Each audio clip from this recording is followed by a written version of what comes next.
नमस्कार दोस्तों, absolute met पे आप सभी का एक बार फिर से स्वागत है। आज के इस वीडियो पे हम बात करेंगे भारत के मौसम पे अगले कुछ दिनों के दौरान होने वाले दो सबसे इम्पोर्टेंट वेदर सिस्टम्स के बारे में। पहला सिस्टम है जो फिलहाल उत्तर प्रदेश के आसपास के हिस्सों पे सर्कुलेशन के रूप पे एक्टिव है और ये सिस्टम धीरे धीरे करके राजस्थान और गुजरात की तरफ आगे बढ़ सकता है। और दूसरा सिस्टम वेस्ट बंगाल और उड़ीसा के ऊपर 24 से 25 जुलाई के आसपास फॉर्म हो सकता है, जिससे पूर्वी भारत पे फिर से बारिश बढ़ेगी। ये दोनों चीज़ों पर बात करेंगे आज के वीडियो पे। सबसे पहले करंट कंडीशन को देखें तो बे ऑफ बंगाल वाला सिस्टम जो फॉर्म किया था वो क्रॉस करने के बाद कमज़ोर पड़ चुका है और ये पश्चिमी उत्तर प्रदेश के ऊपर एक साइक्लोनिक सर्कुलेशन के रूप में एक्टिव है। इसी सर्कुलेशन के असर से मॉनसून ट्रफ उत्तर भारत के हिस्सों पे काफ़ी सक्रिय है।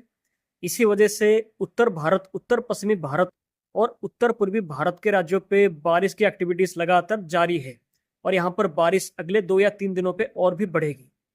लेकिन सबसे इम्पोर्टेंट बात यह है कि हमारे एनालिसिस के हिसाब से ये सर्कुलेशन धीरे धीरे करके दक्षिणी पश्चिमी डायरेक्शन पे टिल्ट करके राजस्थान गुजरात की तरफ शिफ्ट कर सकता है 24 जुलाई से।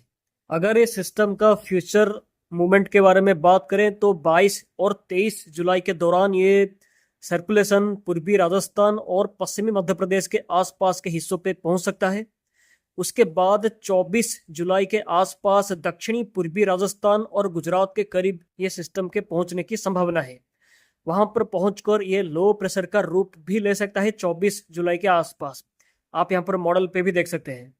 कुछ ग्लोबल मॉडल्स इस बात का संकेत दे रहे हैं कि गुजरात और आसपास के हिस्सों पे पहुंचने के बाद ये सिस्टम स्ट्रॉन्ग होकर मे बी डिप्रेशन तक का रूप भी ले सकता है। फिलहाल इसकी एग्जैक्ट इंटेंसिटी को लेकर अनसर्टेनिटी अभी बनी हुई है। अगर ऐसा होता है तो 24 जुलाई से 28 जुलाई के दौरान गुजरात के कई इलाकों पे लगातार बारिश देखने को मिल सकती है। सबसे ज़्यादा इम्पैक्ट गुजरात, सौराष्ट्र, कच्छ और दक्षिणी पूर्वी राजस्थान के हिस्सों पे रहने की संभावना है।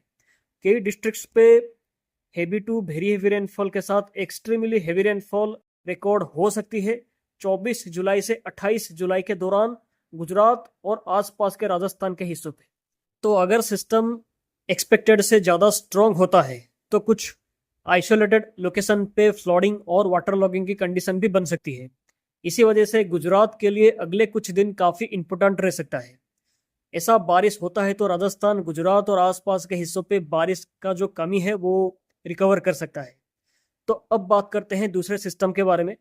तो ECM AI मॉडल के हिसाब से 23 जुलाई के आसपास बांग्लादेश और वेस्ट बंगाल के ऊपर एक फ्रेश नया साइक्लोनिक सर्कुलेशन का फॉर्मेशन कर सकता है। ये सिस्टम धीरे धीरे करके स्ट्रॉन्ग होने के साथ ही 24 नहीं तो 25 जुलाई के दौरान नॉर्थ उड़ीसा, वेस्ट बंगाल के ऊपर एक लो प्रेशर का रूप भी ले सकता है।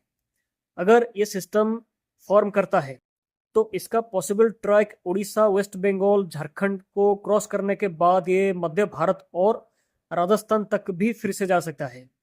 यानी जुलाई के लास्ट वीक पे सेंट्रल इंडिया के ऊपर एक और मॉनसून सिस्टम देखने को मिल सकती है।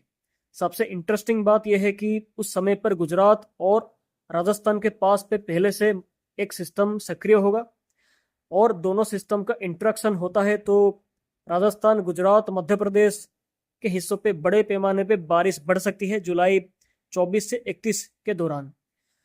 तो सेकेंड सिस्टम का असर से 24 जुलाई से 26 जुलाई के दौरान उड़ीसा, वेस्ट बंगाल, झारखंड पे फिर से भारी बारिश की एक्टिविटीज बढ़ सकती है।